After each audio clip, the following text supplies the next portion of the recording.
کس قسم کے اموال پر، کس قسم کے مال پر زکوٰۃ لازم ہے، تو اس کو سمجھ لیجئے کہ 4 قسم کے مال ایسے ہیں جن پر زکوٰۃ لازم ہے۔ نمبر 1 سونا، نمبر 2 چاندی، نمبر 3 نقد پیسہ، اور نمبر 4 مال تجارت۔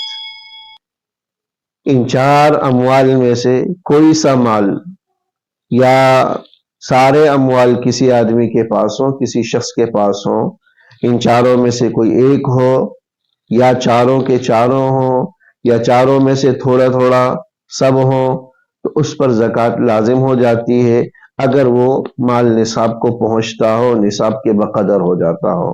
سونا، چاندی، نقد روپیہ اور مال تجارت۔ اب ہم آنے والے سیریز میں سمجھیں گے ان کی تفصیل کہ سونے پر کب زکوٰۃ لازم ہے، چاندی پر کب، مال تجارت پر کب، نقدی پر کب، کن کن صورتوں میں لازم ہے۔